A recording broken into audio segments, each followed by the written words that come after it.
I mowed the grass last Sunday. I know.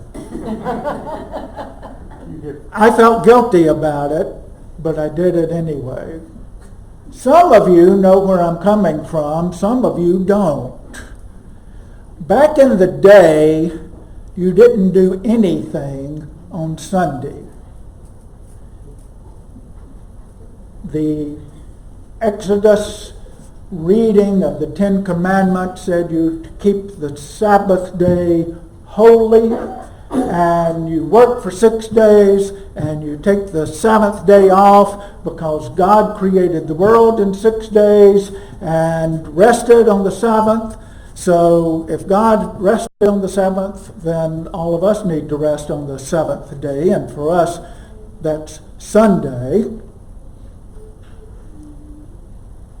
I feel guilty for mowing on Sunday. I don't like to do it. I felt justified for doing it because it rained Friday and it rained Saturday, and Sunday it didn't rain. And I looked at my calendar for the week, and the week was pretty busy, and I didn't know when I was going to get out and get the mowing done. So Sunday afternoon seemed like one of those ox in the ditch stories where Jesus says, we'll work on the Sabbath day if our ox falls into a ditch or a well, then we'll work to get that out and to make sure our animal's safe. So that's my excuse. I'm sticking with it. It was an ox in the ditch Sunday, and I mowed the grass. Part of that stems from my childhood. My mom and dad, we couldn't do anything on Sunday because it was a day of rest. My mom did the laundry one Sunday. This was like 50 years ago, 55 years ago. I still remember it. My mom did the laundry one Sunday, and the washing machine broke. And to this day, she swears it was God's punishment to her for working on the Sunday by doing the laundry. It's not like that much anymore. The prohibition to work on Sunday can be taken too far. Suppose paramedics didn't work on Sunday, right? That'd be catastrophic. Doctors, nurses didn't work on Sunday.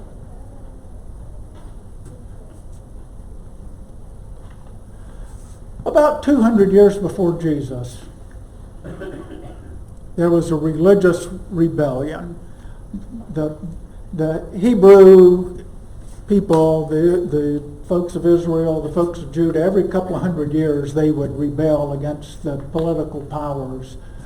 And this was the case again. It was the Maccabean War, if you want to read about it. Well, there was a group who didn't want to participate in this rebellion, so they moved out into the wilderness to find safety, to find refuge, to find a hiding place. The men went, they took their wives, they took their sons, they took their daughters, they took their livestock, and they went out into the wilderness. Well, the enemy found out about them being in the wilderness and sent a column of soldiers out into the wilderness to confront them, and it just happened to be that they ran into these refugees on the Sabbath. And the refugees refused to fight because it was the Sabbath and it was against the rules to fight on the Sabbath.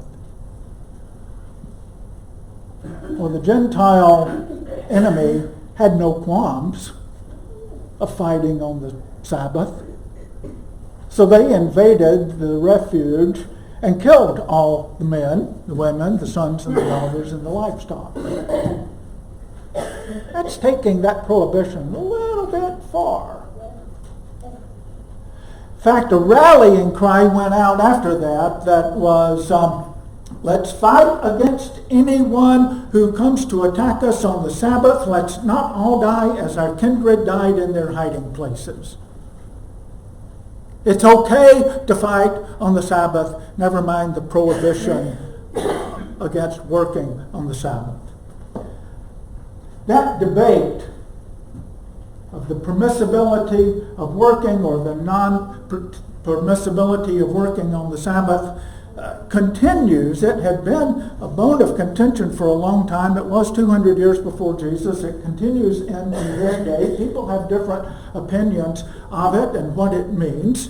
For the synagogue leader, I don't know if that's the rabbi of the local synagogue, if it's the clerk of session, if it's the chairperson of the deacons. I don't know who the synagogue leader is in this story, but the synagogue leader calls Jesus on the carpet for healing the woman that day.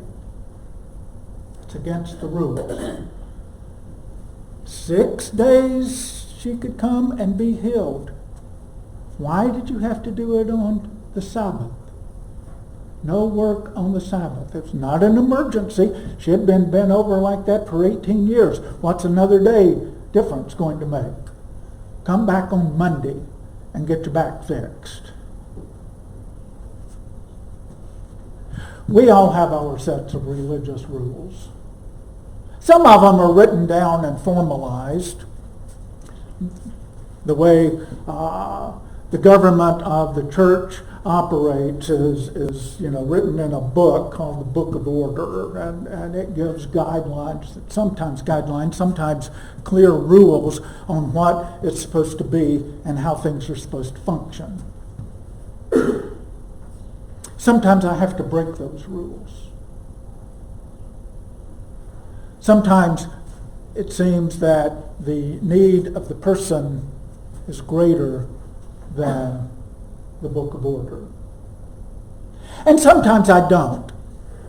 Sometimes I use the Book of Order as an excuse not to do something. Most of the time that I have felt the worst about my ministry has been times when I have yielded the Book of Order as some kind of defensive weapon of why I can't do something. No, I can't do that because the Book of Order won't allow me. And have regrets. Standing out at the post office in Carthage, Illinois, everybody congregated at the post office every day to get their mail. And then some folks would go to the coffee shop afterwards and have a cup of coffee. That's just the way it was done in Carthage, Illinois.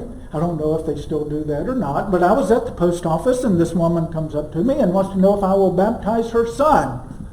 Now, there's nothing wrong with asking for your child to be baptized. It's just this woman didn't go to our church.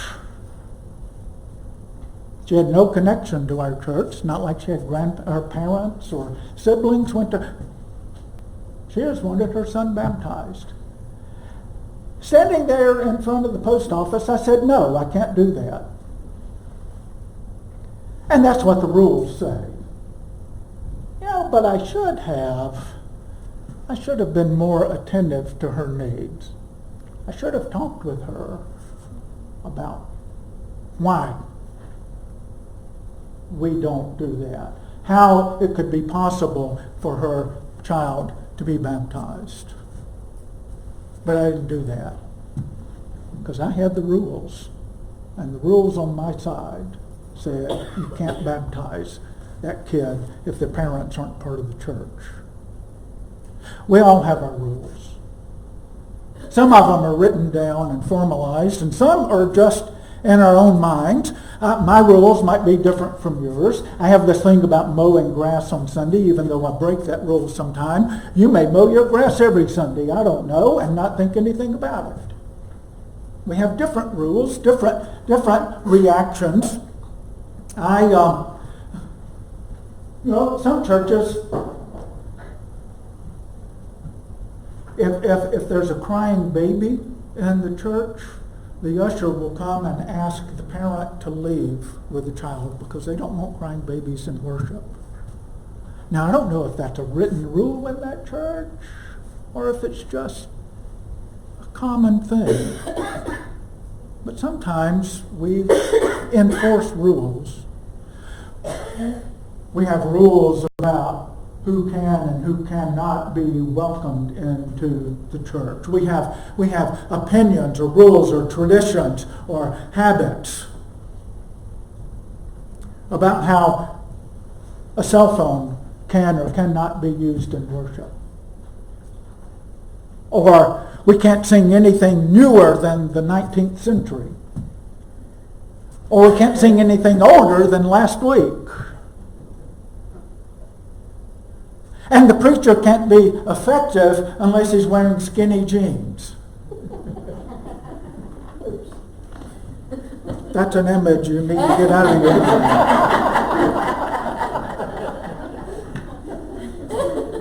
Lisa's shuddering over there with that thought. We all have these rules, and we make them some kind of authority. Yours are maybe different from mine. I've already mentioned the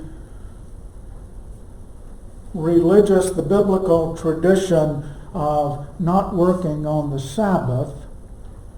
Comes out of Exodus 20. That's where the list of the Ten Commandments are, that you shall remember the Sabbath day and keep it holy, because God worked for 6 days and rested. And then on the Sabbath day, we too are to rest. But there's another biblical tradition that talks about the Sabbath. It's in Deuteronomy 5. It's a different listing, similar but different listing of the Ten Commandments. And it also talks about remembering the Sabbath day to keep it holy. Observe the Sabbath day by keeping it holy as the Lord your God has commanded you. 6 days you shall labor and do all your work. That's exactly like it is in Exodus. Except in Exodus it says, because God did the creation in 6 days and rested on the Sabbath. In Deuteronomy it says, remember that you were slaves in Egypt and that the Lord your God brought you out of there with a mighty hand and an outstretched arm. Therefore, the Lord your God has commanded you to observe the Sabbath day. Instead of the Sabbath day being connected to God resting at creation, the Sabbath day is related to freedom from bondage in Egypt. And I think this is the tradition that Jesus is referring to on this occasion of healing the woman who is bent over on the Sabbath. She is bound by Satan. She is imprisoned. She is a slave to this disease, this illness. And as God freed the Hebrew slaves, it is permissible on Sunday, on the Sabbath, to free people. To set someone free on the Sabbath is not just okay, it's what we should do, because that's what the Sabbath is. Each of us has been freed from the bondage of sin. Each of us have been freed because of Christ's death and resurrection, have been freed from death itself. Each of us have been freed from bondage. Therefore, since we have been freed, since we have been restored, Jesus invites us to look around, see who is bent, see who is bound, and to offer them the freedom that Jesus Christ gives.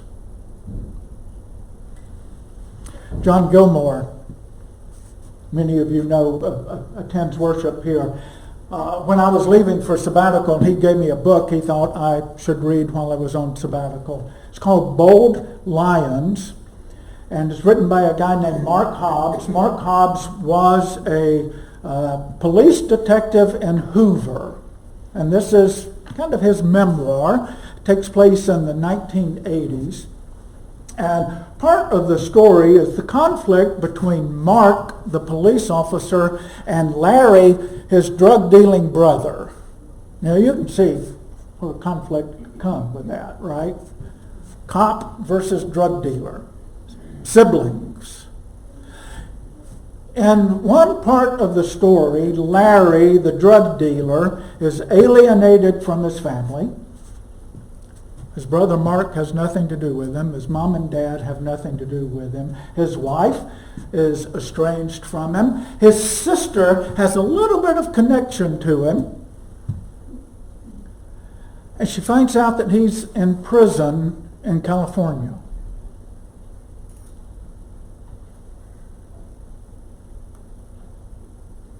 What kind of rules would we go by if we found out our sibling, who was a no-good-for-nothing drug dealer, is in prison in California? Mark said he wasn't going to do anything. His mom and dad said they weren't going to do anything. You know, he broke off the relationship with us. You know, that's the way these rules play out, right? But Sister Beverly contacted friends in California and told them about her brother and asked them if they would ask their pastor to go visit Larry. Now, we're a connectional church. I don't know what church they were connected with, but we are a connectional church, and there have been times that I have contacted ministers in Birmingham to drop by the hospital, ministers in Cleveland to go by Cleveland Clinic to see somebody that was there, ministers around when people move to see about them getting connected. So these pastors were asked, I can imagine the phone call. You answer the phone from somebody that's a member of your church, and they say, I've got a friend whose brother is in prison.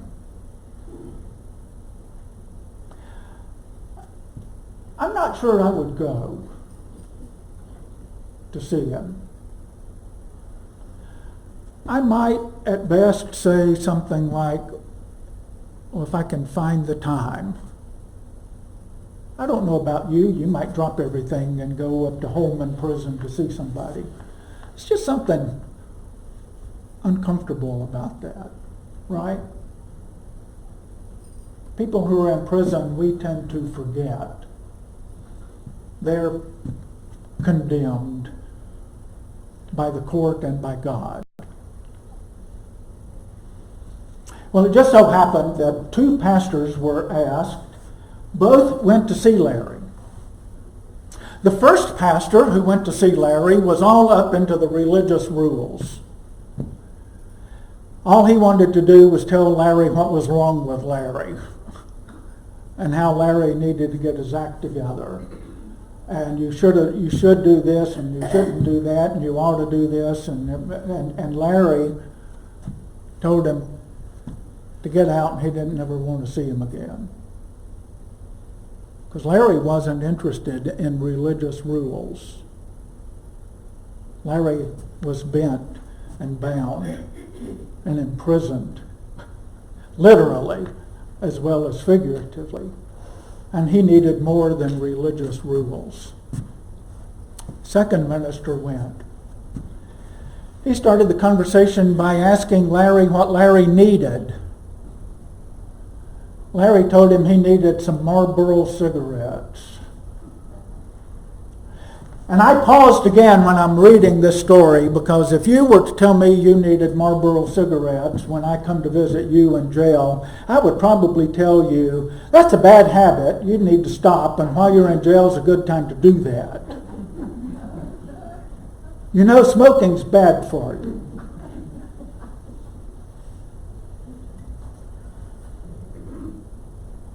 This pastor passed no judgment, no condemnation. He said, I'll be back.